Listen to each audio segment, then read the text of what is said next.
Hi guys, it's Brian with the Red Dirt Cryptid Investigations. Headed out tonight. We're going to do a overnight deal. We're going to go out to a location where we've been before, and we found sign that there may be Sasquatch, Bigfoot, whatever you want to call it, in the area. And we're going to go out there and set up camp. And I've located a few big, what looks like muddy areas using Google Maps, and they should be dry by now, and they're kind of way off the beaten path.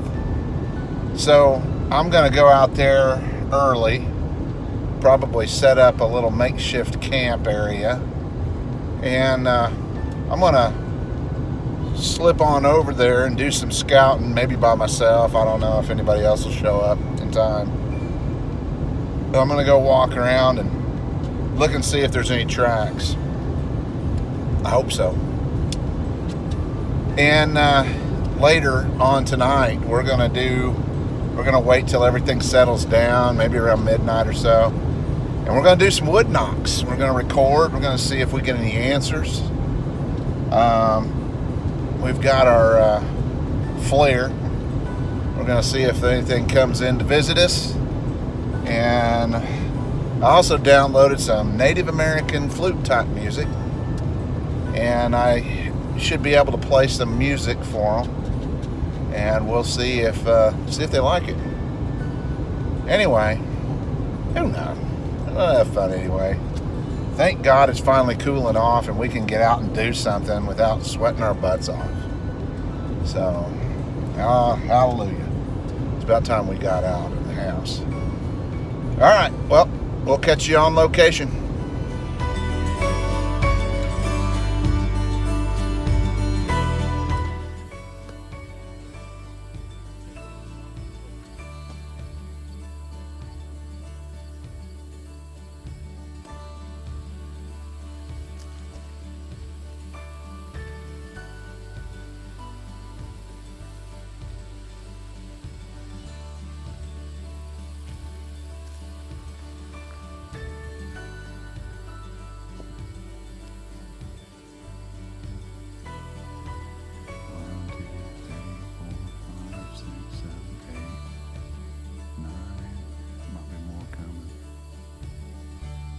Oh, there's another one over there.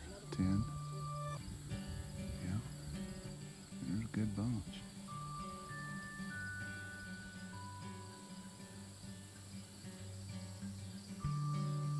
Well, plenty of food supply for the big boys.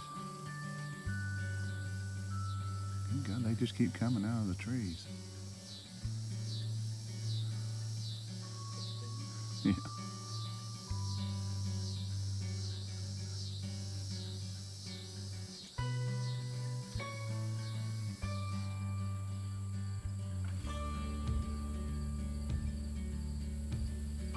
Now it's checking this out. See?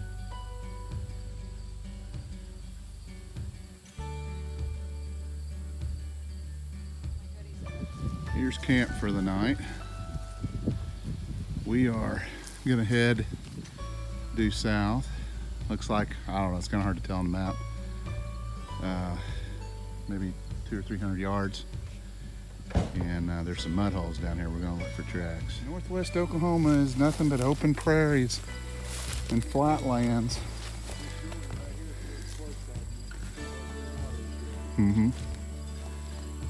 Yeah, everybody seems to think that there couldn't be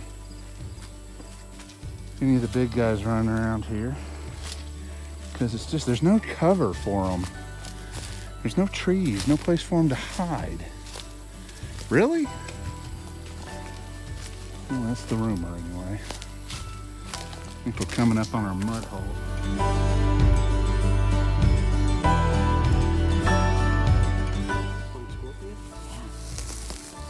It's a horny-tailed scorpion. You notice he looks like a...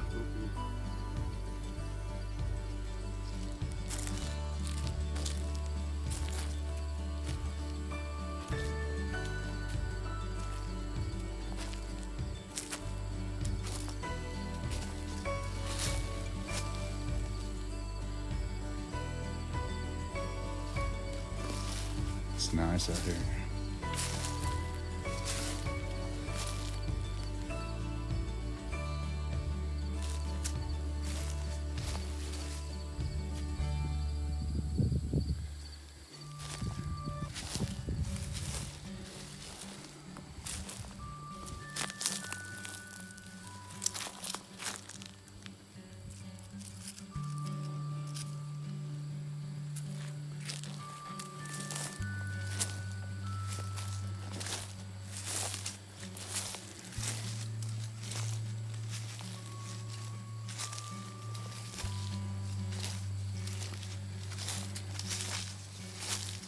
There's a critter.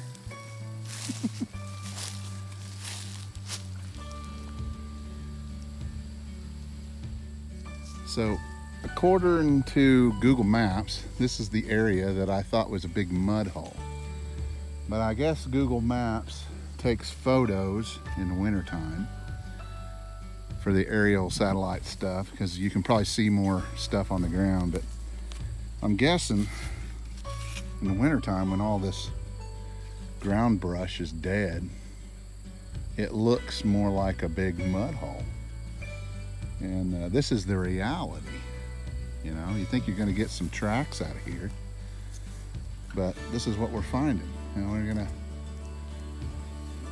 we're gonna head over here and look a little bit further, because there's what looks like a creek over here. But so far I'm pretty disappointed. You look over here at the trees, you can see where the water has come up to. So I am not a complete idiot. This is a swamp area, but apparently not right now. But I guess during the springtime it floods. I don't know. But anyway, making a case for my personal sanity.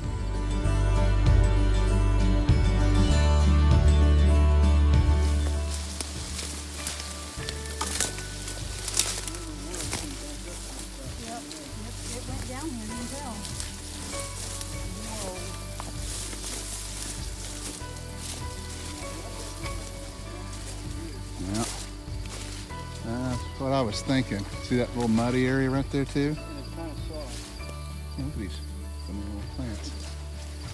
Okay, walk slow and keep your eyes peeled. What's this right here?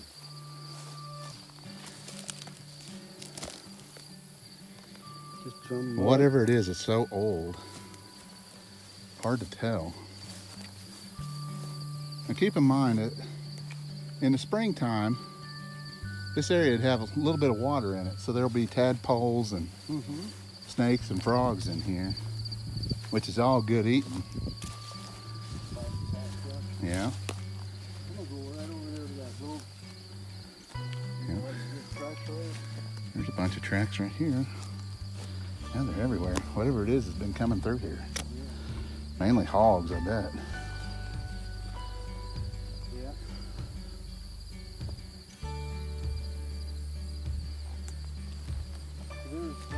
Looks like a deer track right here.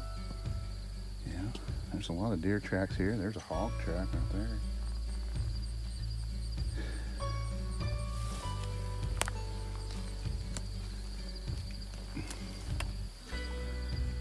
Hard to say.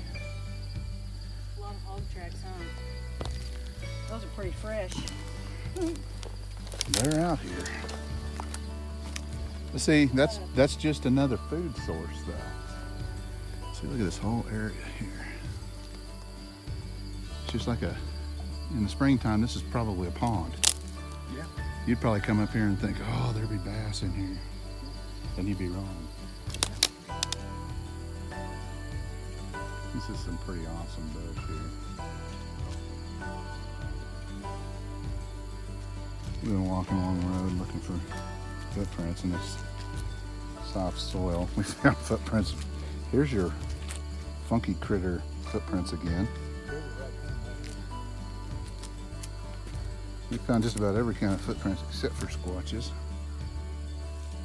Yep. But you never know.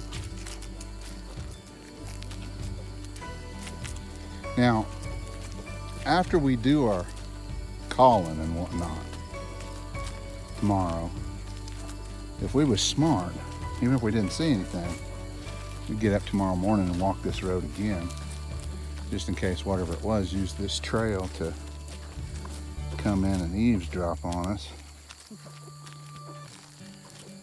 Because this soil is perfect for leaving footprints.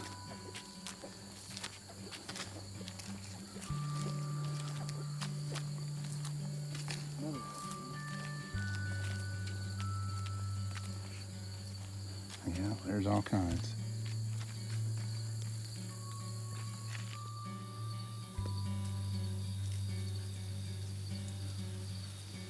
There's your Sasquatch in the middle of the night.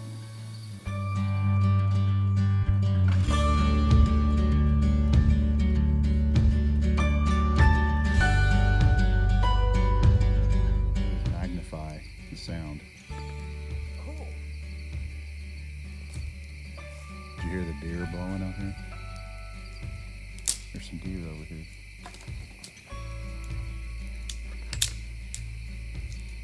Everything makes a lot of noise, don't it?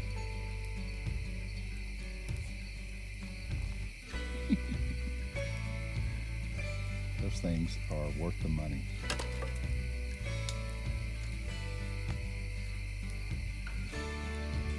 There is enough habitat for them. There's water, coverage, Yeah. food supply.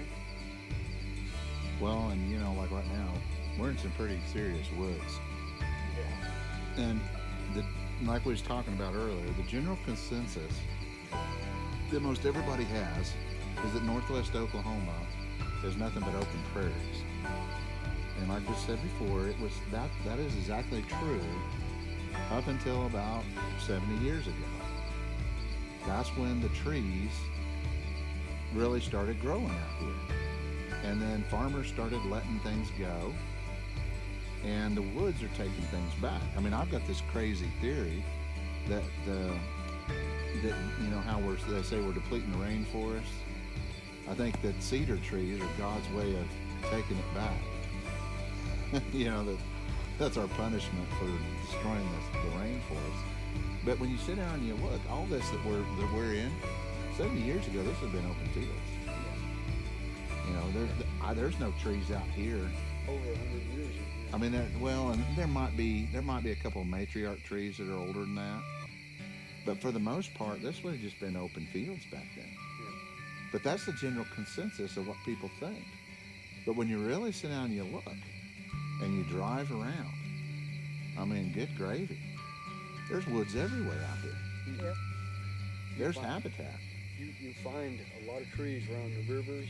Mm-hmm. You find a river, just find a. Well, there's a find the tree forest. line. Yeah, there's a forest running And- from one end of the river to the other end. Yeah. I mean, it's just a non-stop forest. And I don't know if anybody's looked at a map lately, but there's rivers going all over Northwest Oklahoma. Yeah. You know, And this river, doesn't it go all the way down to the northeast?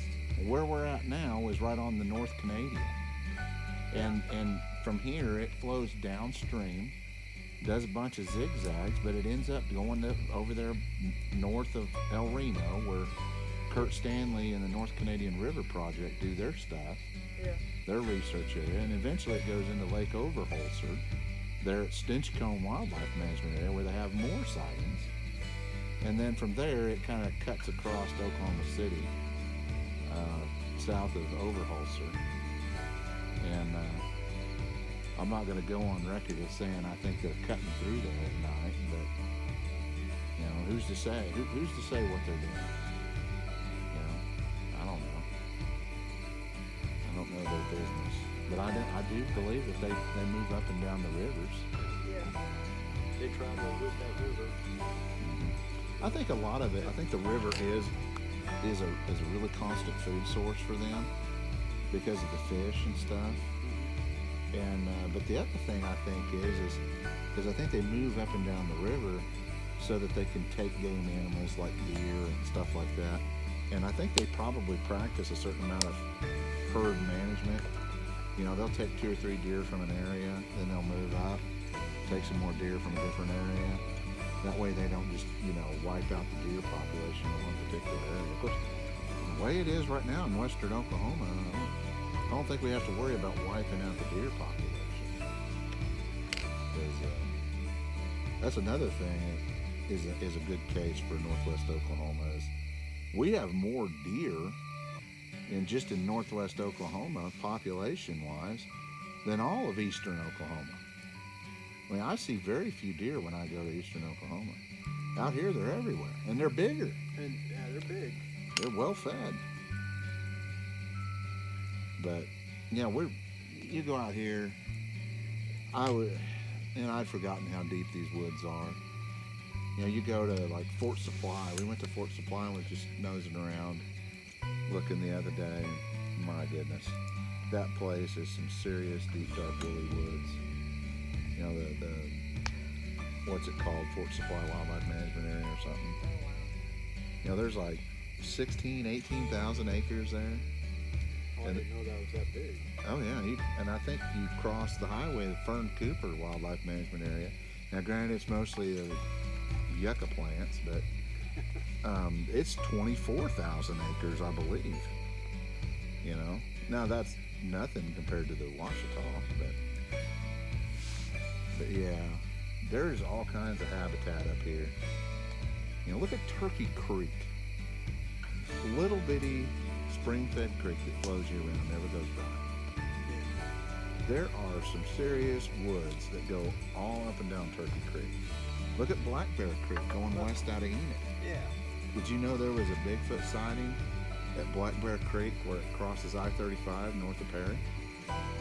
Supposedly there's multiple witnesses saw it crossing the 4-lane highway in the daytime. In the daytime? Yep. Wow. I did not hear about that. Well, that's the thing. Nobody ever does. That's pretty cool. Yeah, that's literally 30 minutes from Enid. Yeah, they're everywhere. Uh-huh. You know, I told you my friend seen one right there at Ringwood. Yeah. Right there on the highway. That is so hoping he funny. calls you. Back when I used to live in Mino, Yeah. you know, everybody knew that somebody had seen one crossing right there, but nobody knew who that guy was. And everybody had heard about it. You know, it's so funny. But no, I think that's good. Yeah, I hope he does call me. I'd like to talk to him. I hope he does too. So, when did you get serious about Sasquatch researching? Well, when I was a boy, I really believed, you know, I used to go down and I spent a lot of time down at my grandma Terrell's farm. And I lived down there with my grandma and my grandpa. My grandpa was a farmer, but I would say 2/3 of that 160 acres was woods. And there's a spring-fed creek that flows through it. And I basically, after my chores were done, there was no other kids for me to play with. And so I would go down and just run the creek in the woods. And it's some pretty deep, dark woods. It's really woolly. It was even back then when I was a kid. And, you know, when I was a kid, I read a lot of books, which is strange considering how ADHD I was. But certain types of books would catch my attention. One that I read that my Uncle Richard gave me was Tarzan of the Apes. And I read that book. It's by Edgar Rice Burroughs. And I highly recommend it, although it's not politically correct anymore. But anyway, and there's parts in there where Tarzan was tracking animals and stuff, and I wanted to be like Tarzan because I thought Tarzan was a badass. And so I kind of got into, you know, tracking, and I went down to the library and I checked out some books on animal tracking and stuff. And so when I would go down to the farm, I would go down by the creek and I would look for footprints, kind of like what we were doing today on the road. And I would, you know, every time I found a set of tracks, you know, I was fascinated by it. And I would follow them to try to see. Well, one time when I was probably about 10, now this is a guess. I'm going to guess this was probably 81, 82. I was down there running up and down the creek, and how am I going to word this? I found this track, that was half in, half out of the water. And it was big. And it looked like, at the time, it kind of looked like whatever it was had long toes. It looked like it had 3 long toes that kind of looked a little bit like fingers, I guess you could say. But the back, it was kind of at an angle, and I could probably draw it for you. But looking back on it now, I think what it was is I think it was a footprint of one of these Sasquatch creatures that the toes slid in the mud. And the toes were there, but as the foot slid down a little bit, the toes kind of elongated in the track. But you could only see 3 toes. The others were obviously in the water, and it's a flowing creek. So anyway, I was down there walking around, and I find this track. And now, I don't know if you may remember this if you were around Oklahoma back then, but back then there was a fad that was going around with all the farmers. And the fad was ostriches. Everybody wanted to have ostriches, and they were raising ostriches, and you know, there was always some guy that was raising ostriches somewhere, and the eggs were like $800 a piece, and ostrich meat was going to be the next big thing, but it was a fad that lasted 4 or 5 years at that time. And there was a guy somewhere over by Crescent that had a couple of ostriches and whatever, and so you hear about this stuff. You hear the old farmers talking about it. And I'm sitting here looking at this, and honestly what it kind of looked like was a weird giant turkey track, because the toes had just kind of gone down in the mud. And except where the toes, like on a turkey, are all spread out, these were not quite as spread out. It was kind of weird. I could draw it, but anyway, so I basically saw this track, and to the best of my knowledge, a turkey or an ostrich was the closest thing that I could come up with that this could be. And I looked everywhere, and I could not find another track. And I walked all up and down the creek. I started at the middle and started working my way out, trying to find more tracks, because I was fascinated by this track. As a matter of fact, I went back there 2 or 3 days in a row just looking at this track. So I decided that there was a wild ostrich that had gotten loose from somebody's farm, and I was going to trap this thing, and I was going to keep it in the barn and wait for it to lay eggs, and I was going to sell the eggs, and I was going to get rich. Keep in mind, I was 10 years old. So I spent the rest of the summer making traps, trying to catch this ostrich that never existed. And I told my grandpa about it, and he laughed. He thought it was funny that I was down there trying to catch this ostrich, because he thought it was ridiculous that there's an ostrich. And looking back on it, it is kind of funny. But it was a very big deal, and I spent the entire summer looking for this damn ostrich. Fast forward about 20 years, I'm going to say 1996. I'm 22, 23 years old, something like that. I'm sitting in my apartment, just got out of college, and I'm sitting there drinking beer and sitting in my recliner and watching TV, and there's a Bigfoot show on, and they show a track that looked just like that. And it hit me. Oh shit. That was not an ostrich track. I mean, I literally hadn't thought about this ostrich thing in that entire time frame. But then at that point, it just, when I saw that track, I mean, I literally flashed back, and I was like, oh my God, that's what the hell was down there with me? And I was just like, and I think it was some movie about the folk monster or something. I don't know. I have yet to see. I occasionally watch old Sasquatch type movies, and I have yet to see that same movie again. It was a real crappy one. And then I went to the library there in Yukon, because I was living in Yukon at the time, And I checked out some kind of Sasquatch book, and they had a picture of a three-toed Sasquatch track or whatever.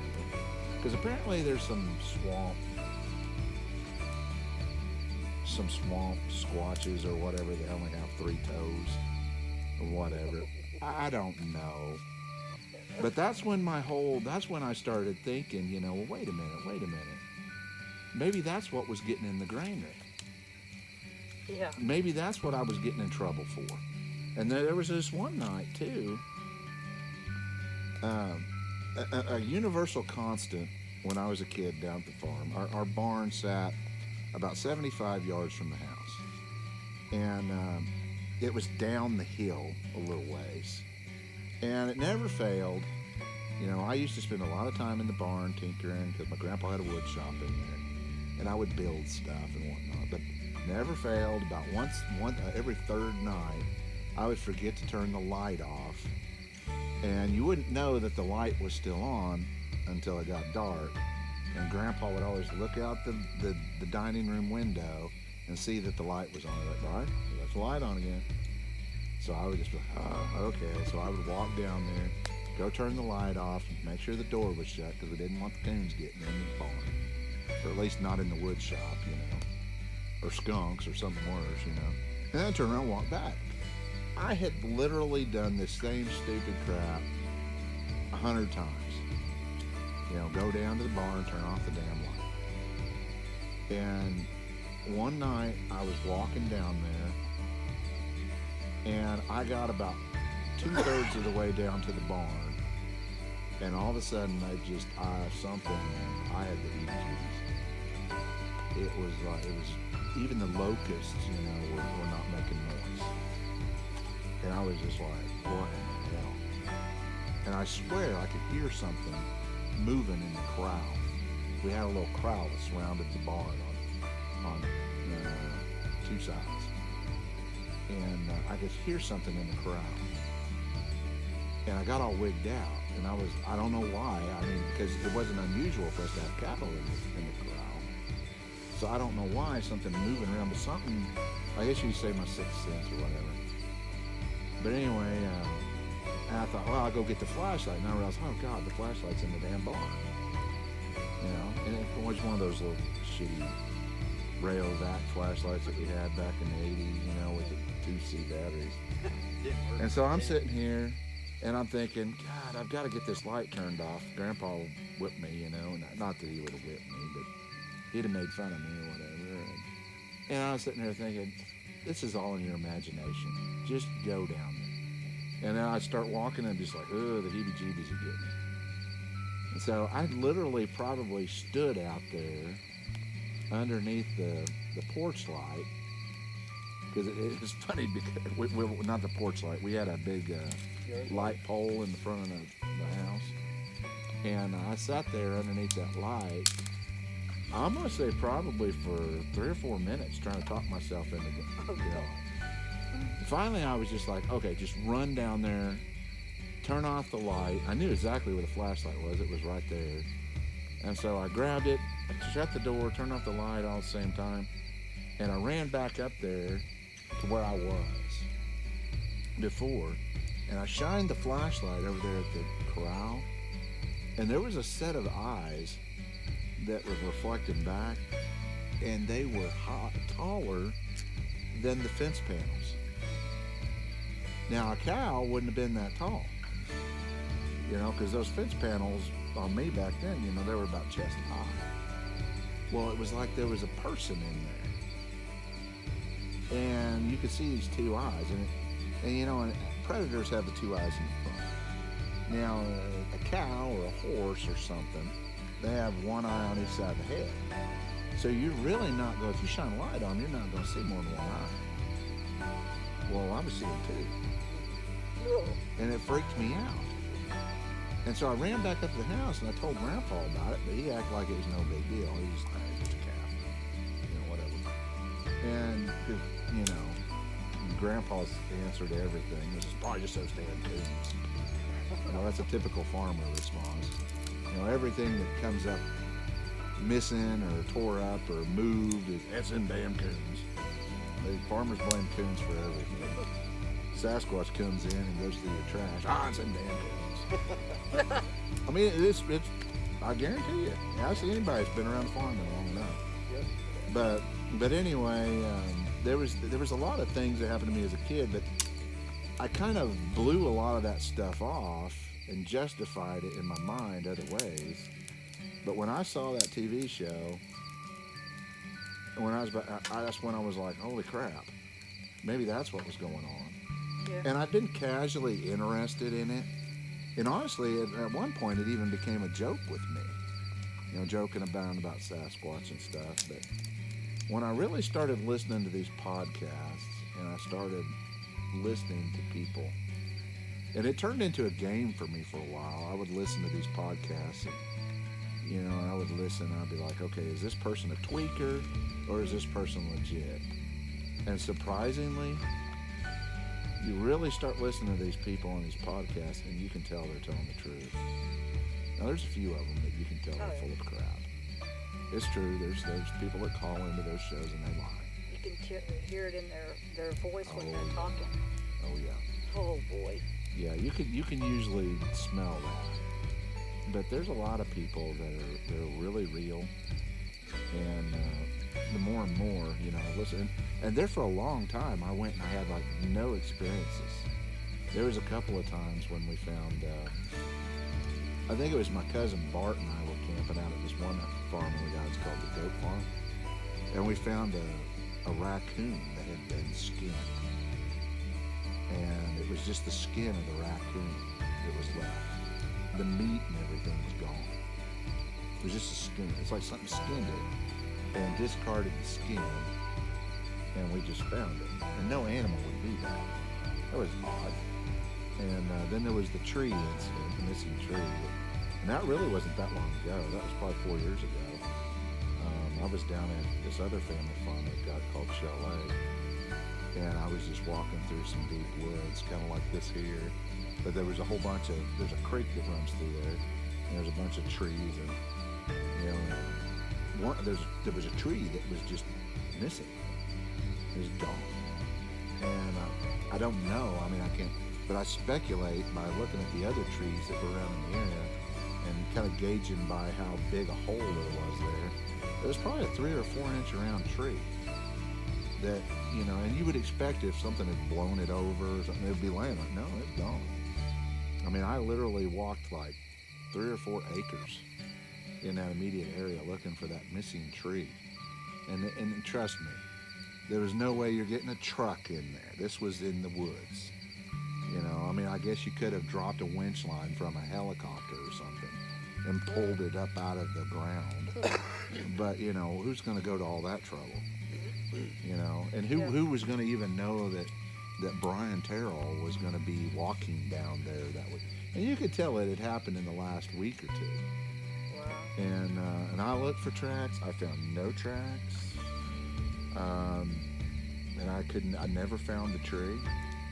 But that's when I really, you know, when I found that missing tree, it really started ramping up for me then. And, you know, I don't know why, but, you know, when I started realizing that it finally hit me one day, and this is part of the reason why I started the Red Dirt Cryptid investigations, it finally hit me one day that there is probably a lot more going on in northwest Oklahoma than what most people realize. It's just that nobody thinks that people just assume that because this is not a national forest area, that they can't be here. And so the thought of them being here and the thought of telling someone that you saw something out here in northwest Oklahoma, it sounds 3 times as ridiculous as it would if it's you in southeastern Oklahoma. Does that make sense? Yeah, it does. Yeah. We're not as heavily wooded as southeastern Oklahoma. So, therefore, people get the wrong perspective of northwest Oklahoma because of that fact. We are not heavily wooded. But yeah, but we're getting there. But Every year, these trees. How many times have you been driving down the highway and there's like a little patch of trees that some farmer used to disc and plow that field, but he's just kind of let it go to pot.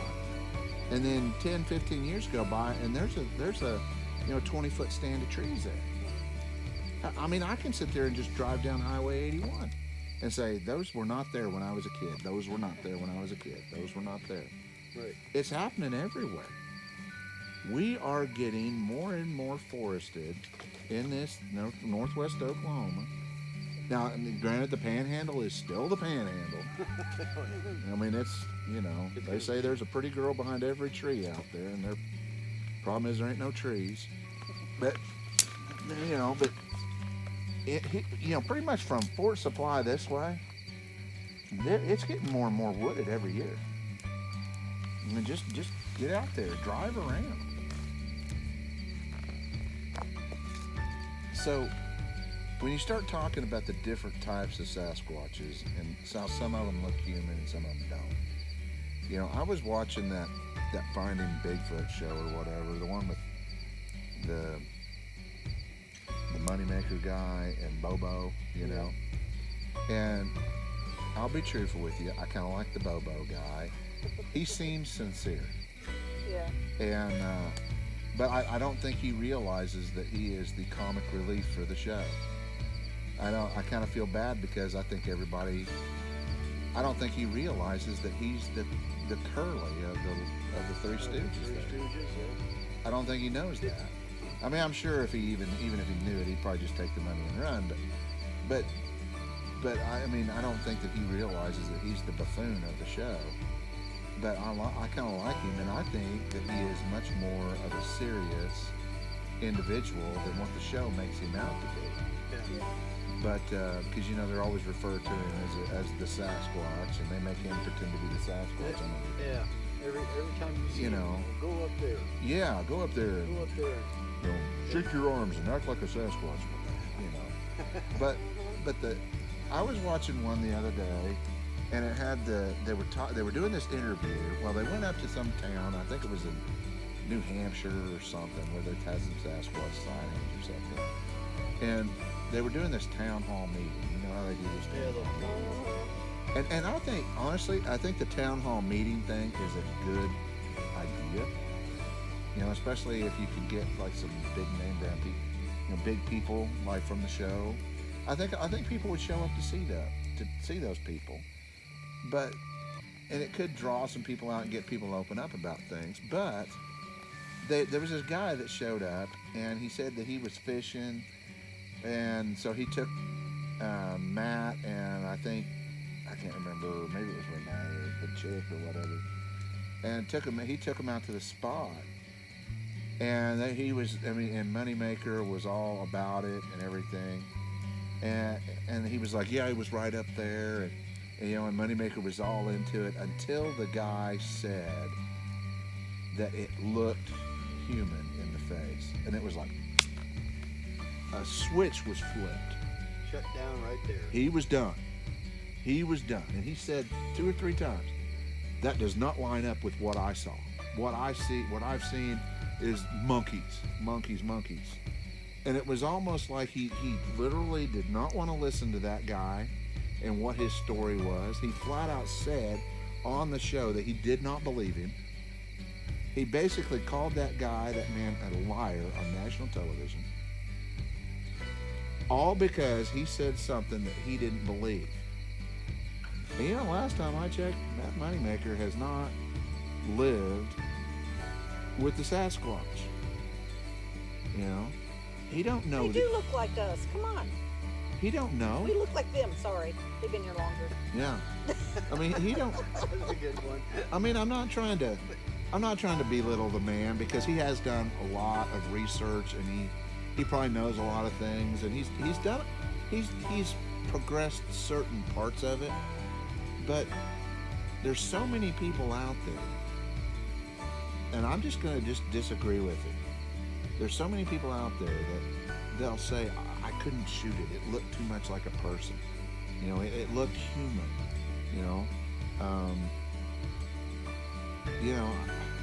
I even heard one one report where the guy said that he saw this female Sasquatch on the side of the road, and he said up until the point where he got right up next to it, he thought it was a naked black woman standing on the side of the road. Wow. And then he got really close and he realized that's not a woman. You know, he thought from a distance he was just looking at a naked woman. And then he realized that she was really big, you know. Wow. And so here's my thing. I'm going to, casually just agree to disagree with the man,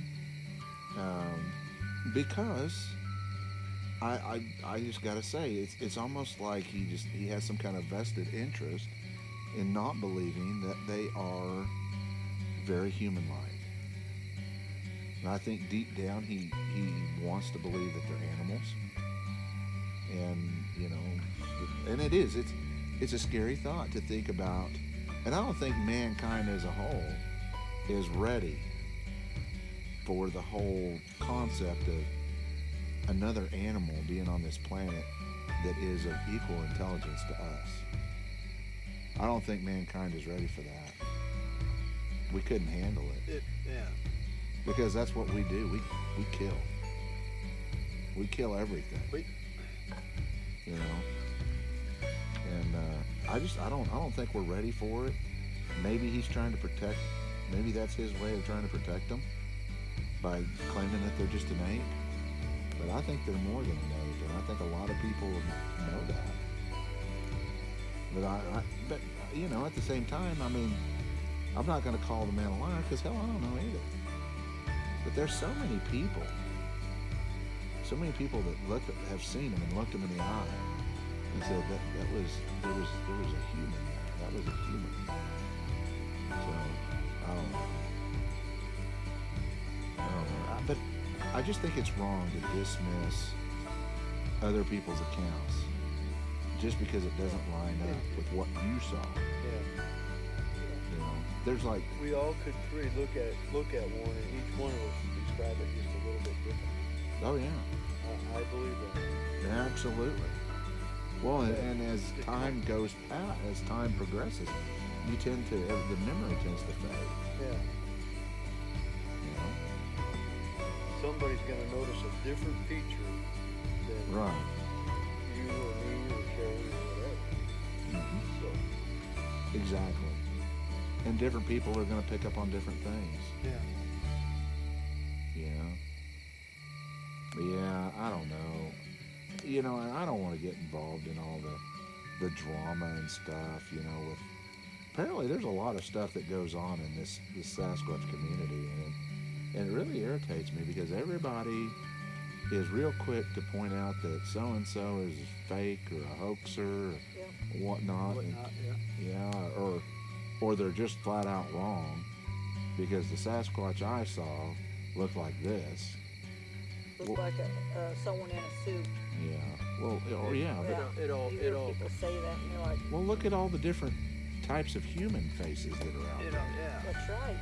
I mean, you've got everything from Orientals to, the Marshall Islanders to us to, I mean, good gravy. If there's that much variation in the human race, couldn't there be that much variation in them? Let's get ready. Yeah. I mean, yeah, you're right. Absolutely right when you make that point. It's got to be a variation to make them all different. Yeah. I mean, who's to say that just because one guy saw one that looked a lot like a monkey, that there's not some of them? I don't know. Yeah, some don't have hair on the face, some do have hair on the face, so I guess it really kind of hurt my feelings, like when he basically called that guy a liar yeah. on national TV. Because I've seen that. I've definitely seen that because it kind of upset me because how does he know what that guy saw? Yeah, he don't. It did not match his belief. But the guy. But he was so adamant about it, Yeah. and it was almost like he was angry. He didn't agree with him on what it looked like. And he wasn't there. How does he know? That's the other thing right there. Oh, But anyway, that's all drama. You know, we don't need any of that. I try to respect everybody's opinions and, you know, and what they think. And, you know, if you think that Sasquatch is an alien, and, you know, he goes in and out of the portals and whatever, and he's only here to probe people, that's on you. Oh, I don't believe that at all. He rides around spaceships. Yeah, I really believe there are aliens out there. For sure. Well, you know that they just released all that footage. Oh, gosh. I guess the United States government has admitted that there's other, they call them off-world craft. But that's a discussion. I'm going to let the Air Force worry about that. Yeah. So. I was just reading an article the other day about that. Oh, it's been all over the news, but 20 years ago or whatever. you notice they waited until the coronavirus to drop that little nugget on the population. Oh, Holy crap. I haven't even seen this yet. I was reading that at lunchtime one day, where the government declassified it. Yeah. And the pilot, there was more than one pilot that seen it, and they were chasing it. Well, there was one where there was multiples. Yeah, and this craft outran a fighter jet. Oh yeah. And It probably wasn't Iron Man. yeah. Oh. And some of these fighter jets that the U.S. has will do Mach 2. Oh yeah. They're pretty fast. I mean, they're quick. Well, and the It's chances of other countries having some that's that much better than ours, pretty slim. Well, I tell you what, Russia's got a helicopter that puts ours to shame. You talking about the Hind? Oh, yeah. Well, that's old technology. And that's old school. Mm-hmm. That thing is monstrous. Those things are awesome. It's monstrous.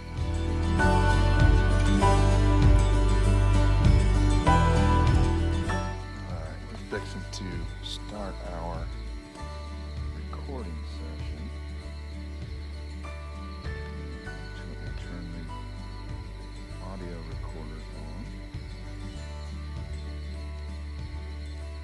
That's bright.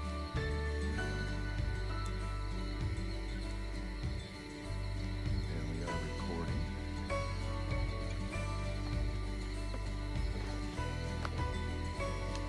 I have the compass. In case we hear something.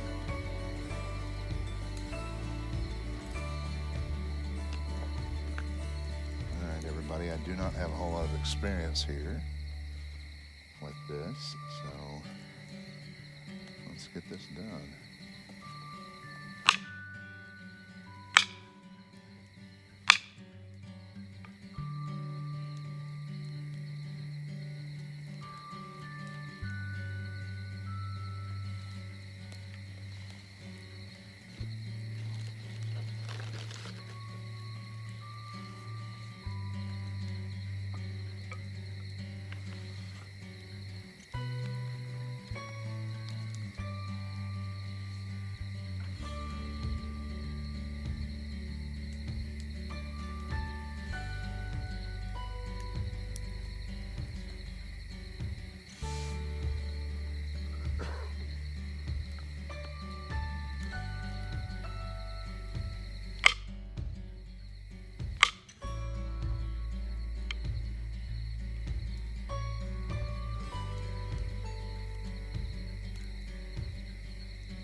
look at it for a minute, and then give someone else an opportunity to look through it too.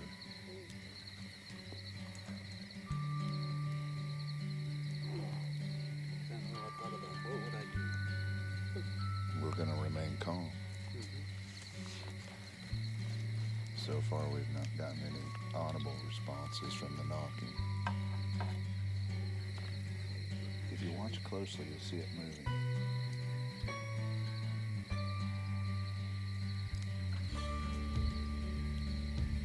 Is it? I see the big tree. There's one leaned over. Yeah, it's to the right of that. There's one that's leaned over. I don't know what it was. It could be like a field rat or something. Or it could be a head popping up over that burn.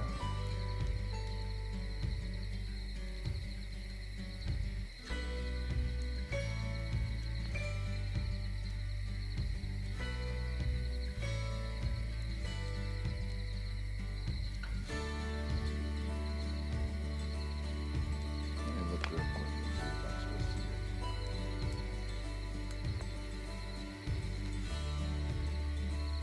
Yeah, it's still there.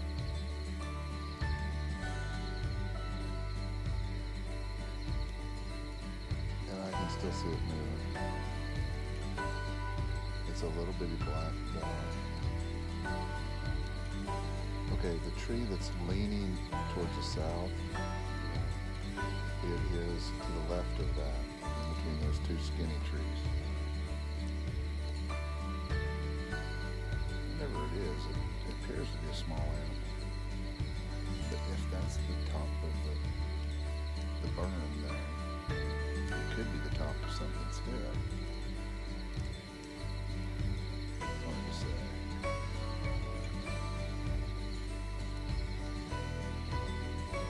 See it? Maybe it's only visible from where I am. I honestly don't think it's anything other than like a armadillo. Something along those lines. Looks like a small rodent type animal. Check it out. I'll check it out.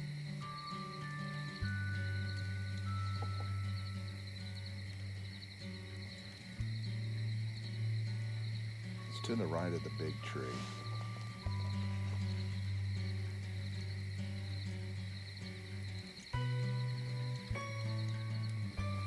Well, anyway, so we're roughly an hour into it, and we did not have any kind of vocal response, and we were scanning the tree line with the FLIR, thermal imaging equipment, and we saw some mice running around in the woods, but other than that, we didn't see anything. About 45 minutes in, we started playing some Native American flute type music with some drums. And at this point, we're probably going to sit around the campfire for a little while and then attempt to go to sleep. Micah is going to leave and go home, trying to get him some sleep. But that's where we're at. We will probably sit around and chat for a little while. But I don't know whether they're not in the area. Maybe they travel up and down the North Canadian. They might be down there harassing Kirk Stanley tonight. Or maybe they maybe we're completely wrong. Maybe they're not here. Or maybe they're here seasonally. Maybe deer season's fixing to open up and they know it's time to head wherever they go when deer season breaks loose and all hell breaks loose out in the woods when all the guys in orange show up. So, who knows?